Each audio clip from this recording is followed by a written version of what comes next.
This is Motoring Today's special report on the year that was in motoring.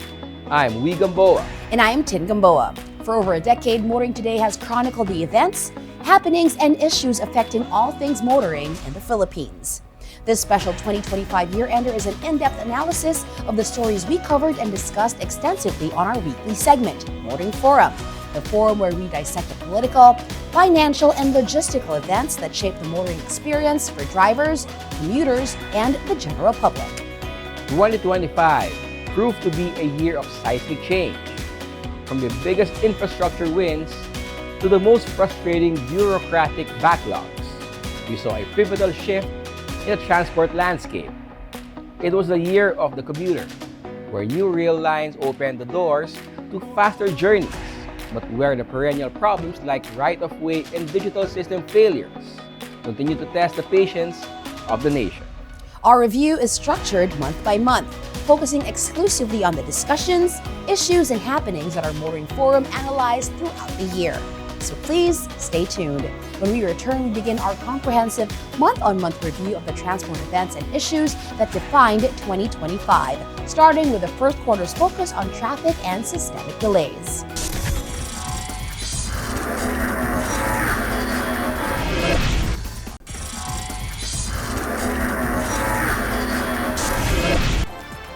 Welcome back to our report on the happenings, events, and issues that relate to or affect everything motoring in 2025.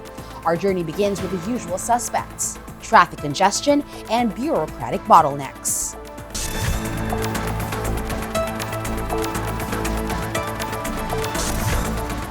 The start of the year offered a fleeting, almost misleading moment of good news. Metro Manila's ranking on the TomTom Traffic Index improved to 15th place globally, no longer holding the infamous top spot. However, this masked a grim reality. The city still ranked 9th for metro area congestion, with the average driver losing an estimated 103 hours annually, over 4 days of their life to gridlock. The congestion remains structural and systemic. In the provinces, the struggles of transportation modernization also came into sharp focus. The Davao Public Transport Modernization Project, a long-awaited comprehensive bus network, suffered yet another delay, pushing its new partial operation timeline to the last quarter of 2026. Officials cited the need for a comprehensive restudy of critical components, including the size of bus terminals and the entitlement packages for affected drivers, showing that urban mobility issues and project delays are not exclusive to the capital.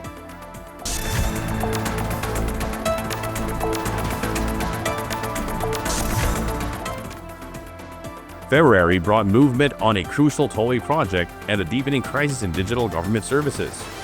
The much-anticipated Skyway Stage 4, officially the Southeast Metro Manila Expressway, announced a breakthrough in resolving right-of-way issues for its initial phase. This cleared the way for the start of construction on the first segment of the 32.664 km 6-lane tollway connecting Bicutan to Batasan, a project intended to finally decongest the eastern corridor of Metro Manila. Simultaneously, the Land Transportation Office found itself once again defending the Land Transportation Management System, or LTMS. The LTO chief faced intense scrutiny over the viability of the LTMS, which had been plagued by glitches and system outages despite a staggering 3 billion peso investment. This chronic digital bottleneck continued to frustrate millions of motorists trying to process driver's licenses and vehicle registrations.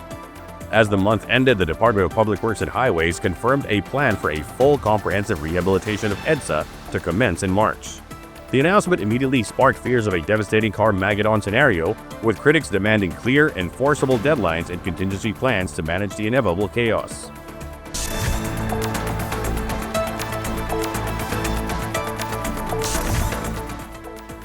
In March, the focus shifted to local government innovation and the national infrastructure bottleneck.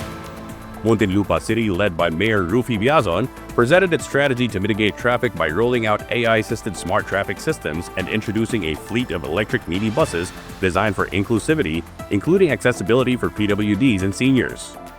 This emphasized the role of localized technology-driven solutions. However, the quarter closed with the most significant threat to the Build Better More program: the unresolved legal conflicts concerning right-of-way compensation for the nation's two largest rail projects. The core issue is reconciling the full compensation required by internal donors like JICA and ADB with local legal frameworks. This threatened to push the completion of the Metro Manila Subway project to as late as 2029 and severely delay the north-south commuter railway. The delays underscored a deep-seated structural problem that money alone could not solve.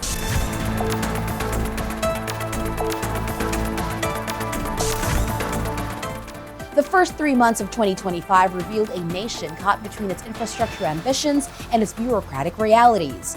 From a 3 billion peso IT system in crisis to multi-billion rail projects grinding to a halt over land disputes, the challenges were immense. Will the next quarter bring a decisive victory or another devastating setback? We'll discuss the dramatic policy backdowns and mega project cancellations that define Q2 after this break.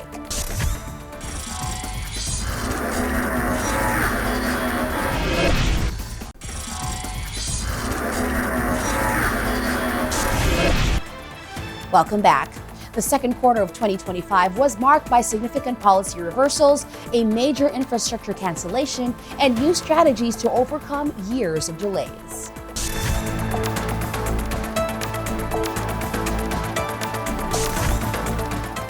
Frustrated by the slow pace of row resolution, the Private Sector Advisory Council stepped in with a bold proposal: create a dedicated row office under the direct supervision of the President and to allocate a portion of the motor vehicle usage charge, a tax paid by all vehicle owners, to directly fund land acquisition. This was presented as a critical high-level maneuver to bypass bureaucratic red tape that was costing the economy billions. Meanwhile, a growing concern was the seeming non-enforcement of the Child Safety in Motor Vehicles Act, or RA 11229.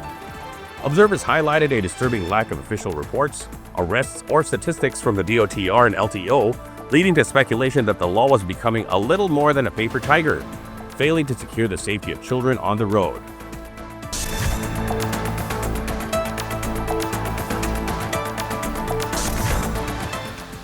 May delivered a 1-2 punch for policy instability. The most symbolic event was the official cancellation of the multi-billion peso Makati subway project. The private developer Philippine InfraDev Holdings withdrew, citing the uncertainty created by the Supreme Court's final ruling that transferred control of 10 key barangays from Makati to Taguig. It said this rendered the project's financial viability and territorial plan unworkable. In a highly controversial move, the DOTR announced a major backdown of the Public Utility Vehicle Modernization Program, allowing unconsolidated jeepney drivers and operators to return to their original routes. This decision was largely seen as a surrender to transport groups who had staged repeated mass protests, effectively undermining the consolidation deadline and raising serious questions about the future of the modernization initiative.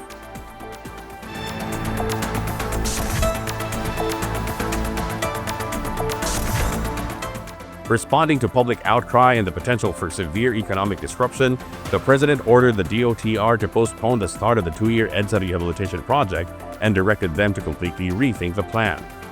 He mandated a new aggressive completion target of 6 months to a year. This shift placed massive pressure on the DPWH and its contractors. For the MRT-7 project, San Miguel Corporation announced a significant new partnership with the Korea Railroad Corporation to handle operations and maintenance, securing international expertise. While a new partial operations timeline of end 2025 with 12 stations was set, the full completion, including the Bulacan stations, was pushed back to as late as 2027 or 2028, still held hostage by the seemingly unbreakable grip of row issues. Further adding to the burden, the LRT2 West Extension project was reported to require an additional 7 billion pesos in funding, increasing the total projected cost to an estimated 17 billion pesos.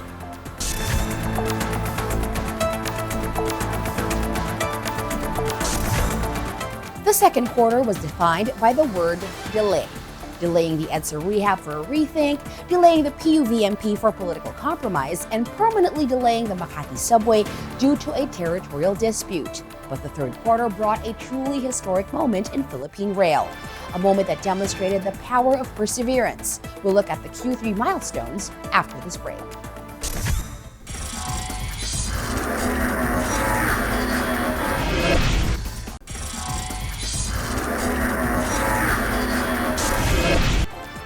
Welcome back to our Motoring Today 2025 year-end. The third quarter delivered the year's biggest win for commuters and a renewed focus on addressing the chaos on our roads and in our enforcement agencies.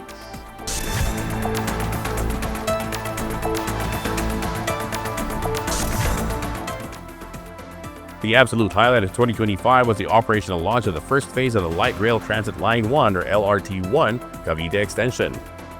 This historic moment added 5 new stations: Redemptorist Asiana, Mia Road, PITX, Ninoy Aquino Avenue, and Dr. Santos, integrating Parañaque into the rail network. The extension is expected to boost daily ridership by up to 300,000 additional passengers and promises to cut travel time from Parañaque to Quezon City to a mere 55 minutes, fundamentally changing commuting life for Southern Metro Manila residents. Simultaneously, the Metropolitan Manila Development Authority faced a crucial test of its internal standards.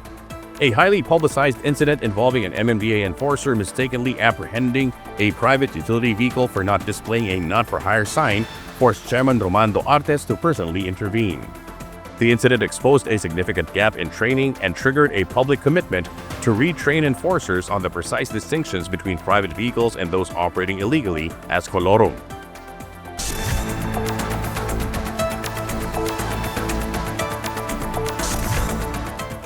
In a move that offered tangible financial relief, the government officially implemented a dramatic increase in transport discounts across all light rail systems.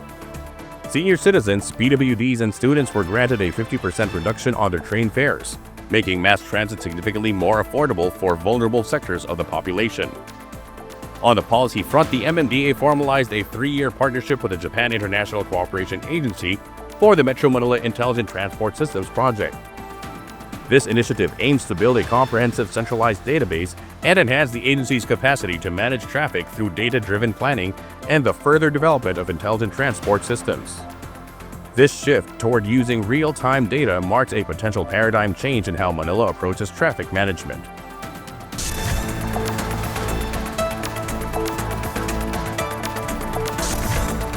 September's headlines were dominated by the audacious proposal from DILG and MMDA to enforce a near-total street parking ban in Metro Manila from 5 a.m. to 10 p.m. This aggressive measure targeted not just the major thoroughfares but also secondary and tertiary public roads, seeking to reclaim over half the city's congested streets for actual traffic flow and pedestrian use. The contentious move sparked intense debate regarding property rights, the lack of private parking infrastructure, and the political will required for such a sweeping urban policy change. The focus on road equity continued with the DOTR and the Quezon City local government announcing a major collaboration to significantly expand and enhance bike and pedestrian lanes, promoting active transport and attempting to align the city with global standards for urban mobility. This was complemented by news from the south. The Cebu Bus Rapid Transit or CBRT was finally declared ready for a pilot run, offering a ray of hope for mass transport outside Luzon.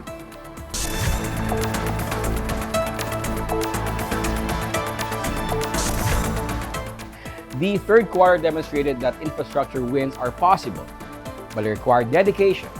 We saw a powerful new rail line open, yet the biggest challenges, like political resistance and systematic legal flaws, persist.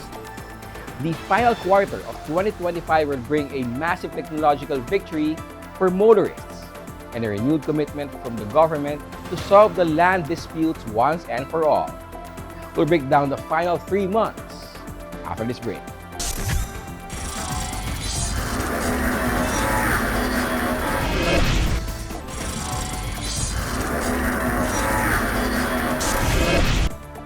Welcome back.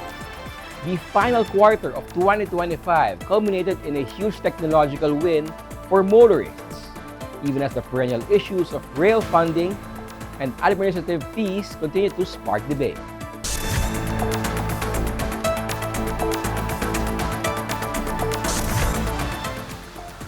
The promise of modernization outside the capital hit a roadblock in October. The anticipated pilot run for the Cebu Bus Rapid Transit had to be postponed after initial tests exposed a critical unforeseen consequence. The narrowing of the main road to accommodate the dedicated bus lane led to severe debilitating traffic congestion near the Cebu South Bus Terminal. This forced a return to the drawing board for the project's initial phase. Meanwhile, the confusion surrounding the number coding exemption for electric vehicles reached a peak. An EV owner was mistakenly flagged by the NCAP system, and a Highway Patrol Group official incorrectly asserted that a separate Department of Energy certification was required. The DOE had to issue a public clarification, stating unequivocally that the exemption is automatic under the Electric Vehicle Industry Development Act, or EVIDA. This highlighted the crucial need for wider information dissemination and consistent enforcement training.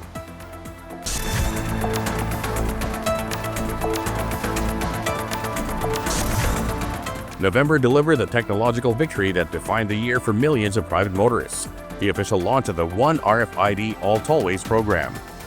President Marcos himself heralded the single sticker, single account system, which allows motorists to use either Easy Trip or Auto Sweep tags on all Luzon expressways, finally resolving years of system incompatibility and toll booth chaos. This provided a massive boost to tollway efficiency and convenience. However, a serious financial concern emerged, threatening the future of mass rail.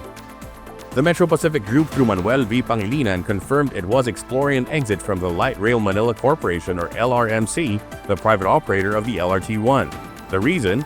The line has incurred an accumulated 2.17 billion pesos fare deficit due to the government's consistent denial of fare increase petitions since 2016. This led to a crucial discussion on the financial sustainability of public-private partnership projects in the country.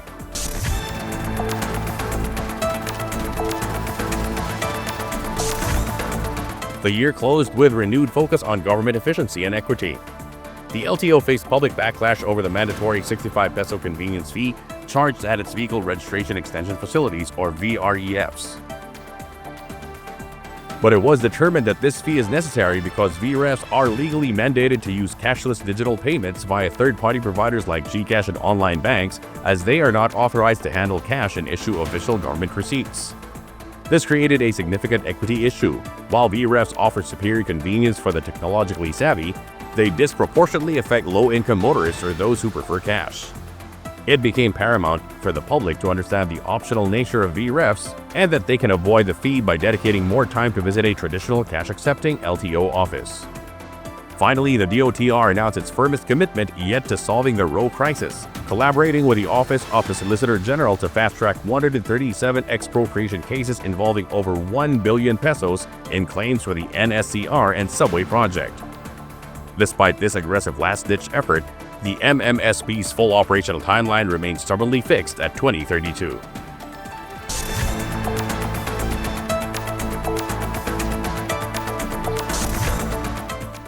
The final quarter was a microcosm of the year, a great technological leap forward with the One RFID, held back by the stubborn reality of massive delays and financial risks in our rail network.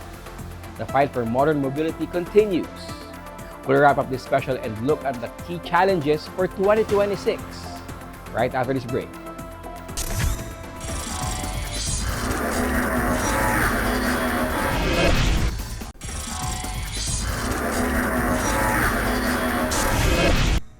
Welcome back to our year-end special, a full report on the events and issues that affected everything motoring in 2025.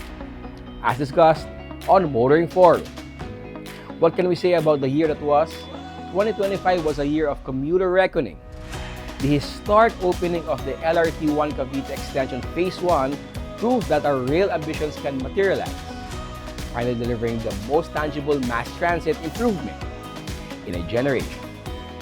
Yet, this success was tempered by the exposure of deeply rooted structural flaws. The right-of-way crisis continues to add billions in cost and years in delay to our biggest projects. Meanwhile, the question of financial viability, as seen with the LMRC's potential exit, casts a shadow over the sustainability of our rail lines.